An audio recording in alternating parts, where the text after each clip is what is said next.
Alright everybody, welcome back to the channel. I am excited.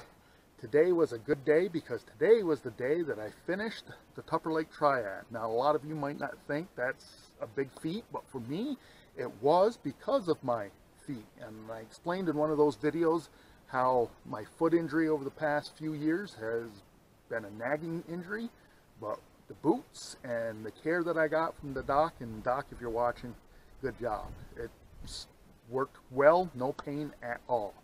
So today I'm camping up here at Horseshoe. There's a little bit of snow left back there in the corner of the site. When I got here 2 days ago, there was a lot of snow remaining. But in this video, I'm going to go over a few things camping this season in the Adirondacks. There's a little bit of changes coming, and I don't think you're going to see the camping like you saw in the past 2 years. Follow along.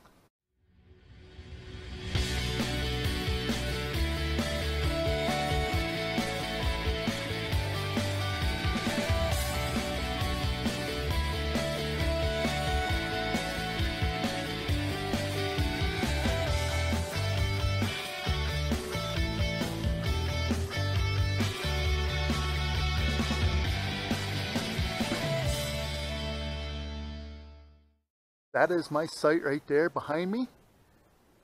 It's the first time I've had the camper out in 2022. And Tupper Lake Triad is over with. Jax, my partner, is with me. And he's been very good on the trails. He loves hiking. Anyways, this camping year, I think, is going to be a little different than it's been in the last 2 years. I mean, it has been nutso getting sites anywhere in the Adirondacks. I have a particular site that I like to go to down in Inlet, and that site has never ever been booked. I think I was the only one using it, and maybe a couple other people throughout the year, but that was it. Last year I could not get on that site. It was booked so bad. This year I've checked. I've already made my reservation for it, and there is nobody that has booked it. There's a couple of closed spots on the calendar, but that's it. And as I'm strolling through the Facebook marketplace, I'm seeing a lot of campers for sale that, you know, model years 2020, 2021, and 2022. So the face of camping is going to change this year, and gas prices are going to be the reason why, I think. Now, I'm still going to go out. I'm still going to go out and have a good time camping. I work all winter long. I take all the overtime I can and any holidays, because I tuck that money aside, and that is my camping money for the season. But one thing that started to pop up towards the end of last year that piqued my curiosity, so I did some checking on it. We stayed at a particular campground here in the Adirondacks that when we got there, they presented me with a waiver and said, if you want to stay at this campground, you have to sign a waiver. And I was kind of like, this is new. And they told me, yeah, it's some court cases that have ruled against campgrounds, and so now they are doing waivers to get into a campground. Now, they don't explain that on the reservation system, but they will tell you as soon as you get there. If you don't want to sign it, you're out of luck. You're out the gate. They won't let you stay there. Now, this waiver in particular states on it any personal injury, any damage to personal property, including campers and vehicles, any theft of anything on your site is not the responsibility of the campsite. Now, some campsites already have that in there, not responsible for theft or loss. Well, apparently that was challenged in court, and last year there was a court verdict that came out that campgrounds must provide a reasonable safety and security of their campers. And so I had to read into that a little bit more. When I got home, I pulled it up and I read it. And so here's the gist of it. It was 2 cases. One was a tree that came down on a camper, brand new camper. The people sued the campground owners and said they were liable for it. The campground said, no, it states in our rules here that we're not responsible for damage. Went to court. The court ruled against the campground. Why? Because apparently that tree was damaged in a windstorm, and it was already split a little bit and came down on a camper. The court ruled that the campground has to have some sort of responsibility for that, because if they would have taken care of the tree after it was damaged, the damage to the camper would not have happened. So the campground owners lost that case, even though it stated in their thing that you, when you check in, not responsible for loss and all that stuff. The second one, court case, was people who came back to their site and their propane tanks, their batteries, and their lawn chairs and a kayak was gone. And they went after the campground, saying that the campground lacked the security of their seasonal people. Now, a lot of campgrounds have seasonals. Seasonals are people that keep their camper there all year round, and they pay a fee to keep their camper there. And a lot of campgrounds in the Adirondacks do have seasonal people, unless they're in a resort community like Lake George or Lake Placid, and maybe even Old Forge. I don't know if has, I think they do have seasonal folks there. But anyways, in order for a campground to survive, they have to have seasonal folks. So these people sued the campground because apparently it was like a $4,000 kayak that was lost, and lawn chairs and propane tanks, because it was the seasonals they suspected who did it, but nobody saw a thing, and the campground lost. The campground lost because the campground is supposed to have reasonable safety and security measures in place, and apparently they did not at this campground. It doesn't sound like a very good campground. Now, none of these campgrounds were in the Adirondacks, but they spread like wildfire among the campground owners. So now these waivers are coming out, and I was very surprised last year when one came out, but the lady was kind enough to explain it to me why they were doing that now. So one of the other things that got my attention last fall was up in the Moose River Plains. There was some thievery going on in the Moose River Plains last year. There was actually a Facebook video of two guys that were loading kayaks under their vehicle when the owners pulled into their site. They were stealing the kayaks. They got caught, and in the video you can hear the guy apologizing, I'm sorry. He's only sorry because he got caught, plain and simple. But people were losing things in the Moose River Plains last year. So anyways, I do a lot of remote camping. Where I am right now, and I'll scan this around, there's a road that goes right by here. Alright, and this is my site. Do you see anyone else around? There is nobody else around.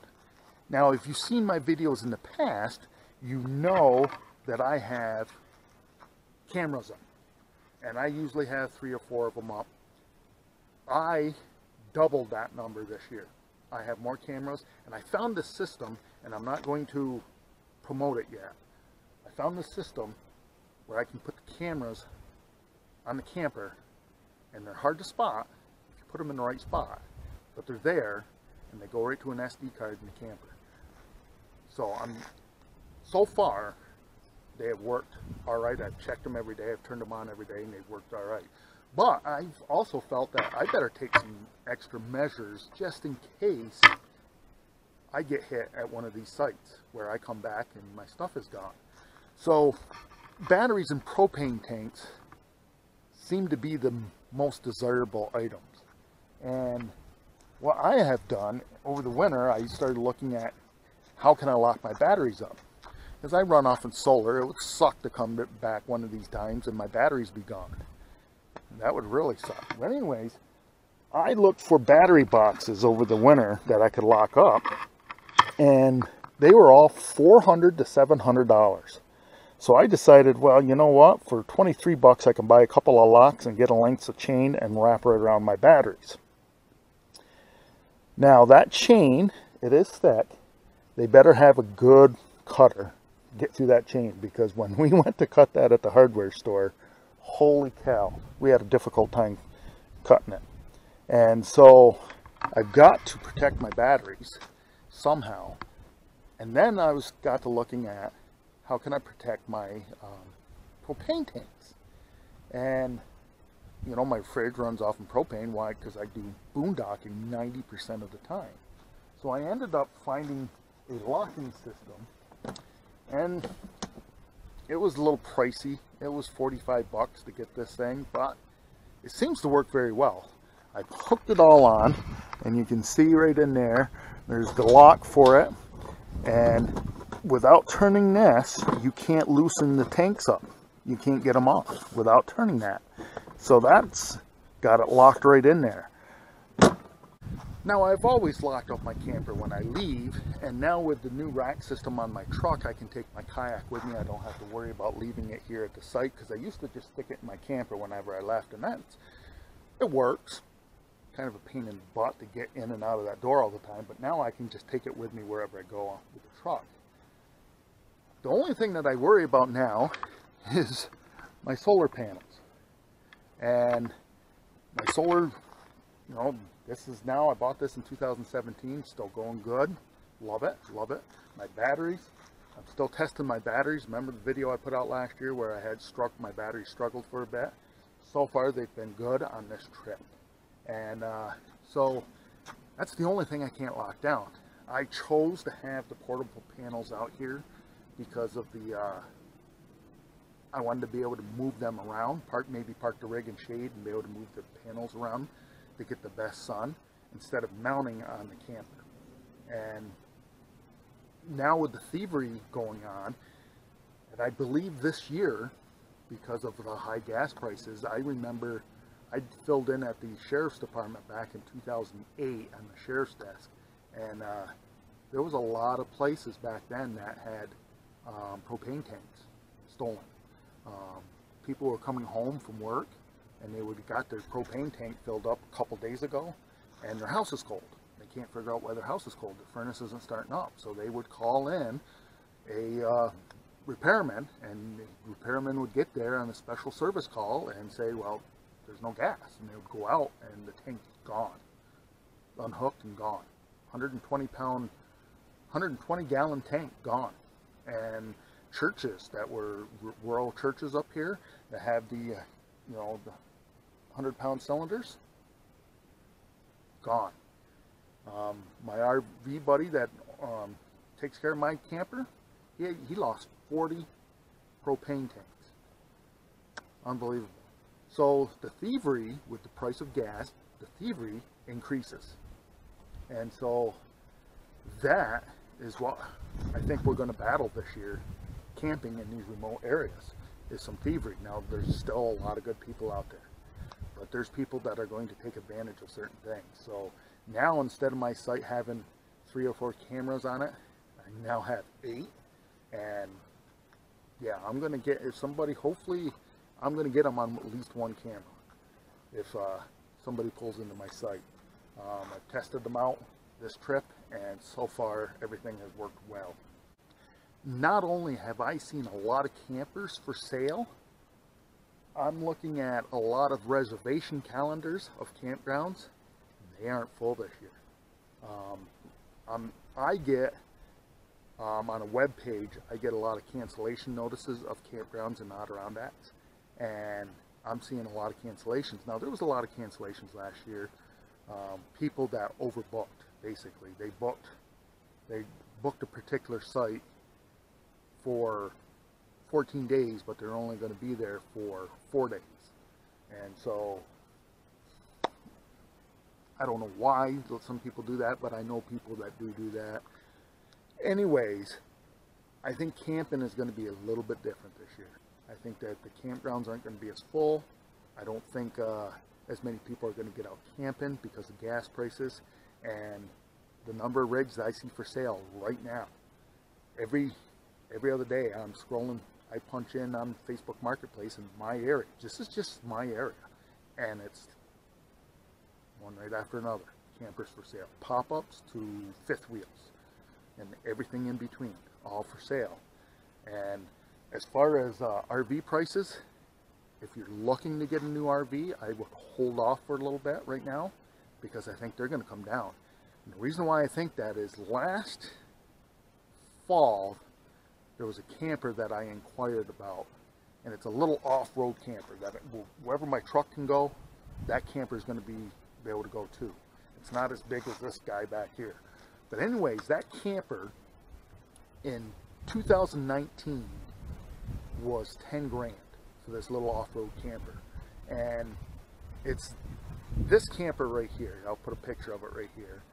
And it's a Sunray 109. It's just basically something that, instead of staying in the back of the truck, I don't mind going out truck camping. I like the idea of getting way more, but if I had a little camper that I could run a refrigerator, gas refrigerator, and have something that, you know, a little bit more space to move around, headroom. Anyways, the dealer called me last fall and said, I could hook you up with a deal. This was their deal. In 2019, the camper was 10 grand. Their deal last fall was 15,000. And I just about fell over when he told me that. And I'm like, nah, no thanks. I'll stay in the back of the truck for a while. Anyways, they called me in February, early February, and he said he has a couple of leftover models and we could make a deal on it. And I said, how much? 12 grand. So he's gone from where he was selling these rigs for $16,900, where he told me 15 in last fall, and now in February it was 12.